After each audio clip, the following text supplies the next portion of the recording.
Welcome to simple learning. आज हम Urdu pedagogy के चंद सवालात की प्रैक्टिस करेंगे जो कि सीटेट एग्ज़ाम के लिए बहुत ज़्यादा इम्पॉर्टेंट है। तो चलिए शुरू करते हैं। क्वेश्चन नंबर 1, ज़बान सीखने के लिए दर्ज झैल में से कौन सबसे अहम है। यहाँ पूछा गया है कौन सबसे अहम है। ऑप्शंस है किताबें पढ़ना, फिल्में या ड्रामे देखना, या तदरीसी आमोज़िशी मवाद टीचिंग लर्निंग मटेरियल का इस्तेमाल, या समाजी तामुल। तो देखिए, पहला ऑप्शन है किताबें पढ़ना। तो सिर्फ किसी ज़बान की किताब पढ़ने से आप ज़बान नहीं सीख सकते हैं। जैसे इंग्लिश की किताबें पढ़ने से आप इंग्लिश नहीं सीख सकते। इसी तरह ऑप्शन 2 में है फिल्मी ड्रामे देखने से। तो देखिए, अगर आप कोई इंग्लिश मूवी देख रहे हैं तो आप इसे थोड़ी बहुत समझ सकते हैं लेकिन इंग्लिश बोल नहीं सकते। और ना ही टीचिंग लर्निंग मटेरियल जैसे टेक्स्ट बुक, चार्ट, एनिमेशन या वीडियो या नोट्स हो, इनसे भी आप ज़बान नहीं सीख सकते। बल्कि किसी भी ज़बान को सीखने के लिए सबसे ज़्यादा ज़रूरी है समाजी तामुल, सोशल इंटरेक्शन। क्योंकि अगर आपके आसपास लोग कोई ज़बान बोलते हैं जैसे इंग्लिश बोलते हैं तो इनके साथ रहकर और उस माहौल में आप भी इंग्लिश बोलने लगेंगे। तो इसलिए ज़बान सीखने में समाजी तामुल सबसे ज़्यादा अहम है। इसलिए सही जवाब होगा ऑप्शन 4, समाजी तामुल। अगला सवाल है जदीद तरीके तालीम में तलबा को कौन सा मौका दिया जाता है। किताब पढ़ने का, उस्ताद से मदद लेने का, खेलने कूदने का, या खुद से करने का। तो देखिए, जदीद तरीके तालीम में सबसे ज़्यादा ज़ोर किस पर दिया जाता है। लर्निंग बाय डूइंग पर दिया जाता है, यानी खुद से करके सीखने पर दिया जाता है। इसलिए सही जवाब है ऑप्शन 4, खुद से करना। अगला सवाल है दर्ज झैल में से कौन मुताले की महारत नहीं है। यहाँ पूछा गया है दर्ज झैल में से क्या मुताले की महारत नहीं है। लेक्चर के दौरान नोट लेना, या पढ़ने के दौरान नोट लेना, या तहकीक का खाका तैयार करना, या किसी प्रोग्राम का एजेंडा तहरीर करना। तो देखिए, ऑप्शन ए में है लेक्चर के दौरान नोट लेना या नोट्स बनाना। अगर कोई टीचर लेक्चर ले रहे हैं और आप इम्पोर्टेंट पॉइंट्स को नोट कर रहे हैं तो ये एक मुताले की महारत है। इसी तरह पढ़ने के दौरान कुछ पॉइंट्स नोट करना, ये भी मुताले की महारत में आएगा।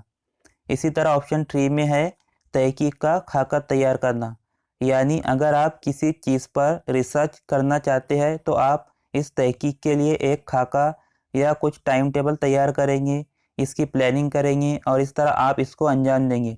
यानी इस ऑप्शन में भी आप मुताला कर रहे हैं, तो ये एक मुताले की महारत है। और ऑप्शन 4 में है किसी प्रोग्राम का एजेंडा तहरीर करना, यानी किसी प्रोग्राम के बारे में सिर्फ लिखना। तो ये मुताले की महारत में नहीं आएगा।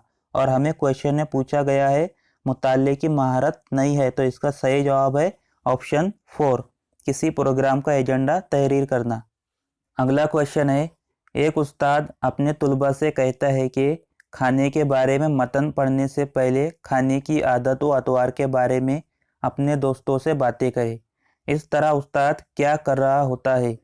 ऑप्शंस है बोलने की महारत में इजाफा कर रहा है, या मतन को बाआवाज़ बुलंद पढ़ने के काबिल बना रहा है, या मतन को समझकर पढ़ने के काबिल बना रहा है, या आमोज़गारों की ज़िंदगी के तजुर्बात को क्लासरूम आमोज़ से जोड़ रहा है, यानी लर्नर्स की ज़िंदगी के तजुर्बात को क्लासरूम की आमोज़ से यानी लर्निंग से जोड़ रहा है।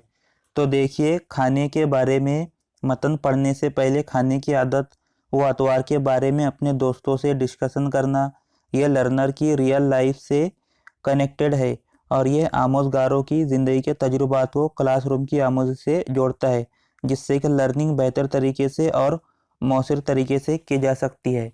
इसलिए सही जवाब है ऑप्शन 4, आमोज़गारों की ज़िंदगी के तजुर्बात को क्लासरूम आमोज़ से जोड़ रहा है। अगला सवाल है सुनना और पढ़ना है अखाज़ी महारतें, इजहारी महारतें, दिलचस्प महारतें, या गौर फिक्र की महारतें। मतलब कोई कुछ बोल रहा है तो आप क्या कर रहे हैं, अकस कर रहे हैं, यानी इसने क्या कहा इसे रिसीव कर रहे हैं। और इसी तरह अगर आप कुछ पढ़ रहे हैं तो आप क्या कर रहे हैं, आप नॉलेज को रिसीव कर रहे हैं, अकस कर रहे हैं। इसलिए सुनना और पढ़ना ये अखाज़ी महारतें है, और बोलना और लिखना क्या है, इजहारी महारतें। इसलिए इसका सही जवाब होगा ऑप्शन 1, अखाज़ी महारतें। अगला क्वेश्चन है, बाज़ बच्चे क्लास में गलती के खौफ से नहीं बोलते या वो बोलने से कतराते हैं। ये एक रुकावट है, तबई, नफ्सियाती, माहौलियाती या समाजी। तो देखिए, कुछ बच्चे ऐसे होते हैं जो कि अपने दोस्तों के साथ या घर में होते हैं तो बहुत अच्छी तरह बातें करते हैं, खुलकर बातें करते हैं, लेकिन जब वो क्लासरूम में होते हैं तो गलती के खौफ से वो बोलने से कतराते हैं या झिझकते हैं। तो ये कौन सी रुकावट है? ये एक नफ्सियाती रुकावट है। इसलिए सही जवाब है ऑप्शन 2, नफ्सियाती।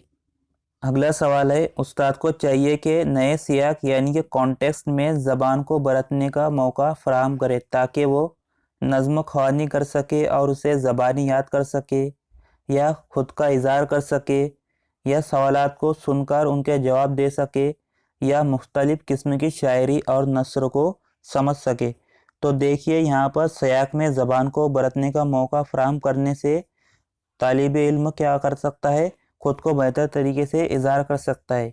इसलिए सही जवाब है ऑप्शन 2, खुद का इज़हार कर सके। अगला क्वेश्चन है, पढ़ने के इब्तदाई मरहले में उस्ताद को तवज्जो देनी चाहिए। तो देखिए, यहाँ पूछा गया है पढ़ने के इब्तदाई मरहले में उस्ताद को किस पर तवज्जो देनी चाहिए। तो देखिए, हुरूफ तहज्जी याद करने पर या पढ़ने में रवानी पर या हुर्फ यानी आवाज़ मुताबिक को फ़रोग देने पर या पढ़ने में दुरुस्तगी।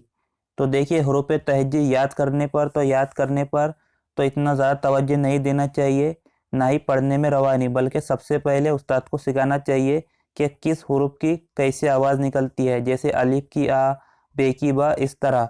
तो इससे क्या होगा, सही आवाज़ सिखाने से इब्तदाई मरहले में बच्चों को अल्फाज या जुमलों को पढ़ने में मदद मिलेगी। इसलिए सही जवाब है ऑप्शन 3, हुरूफ आवाज़ के मुताबिक को फ़रोग देने पर। तो ये थे उर्दू पेडागोजी के कुछ इम्पोर्टेंट क्वेश्चंस। अगर वीडियो अच्छा लगे तो लाइक कीजिए, शेयर कीजिए और चैनल को सब्सक्राइब कीजिए।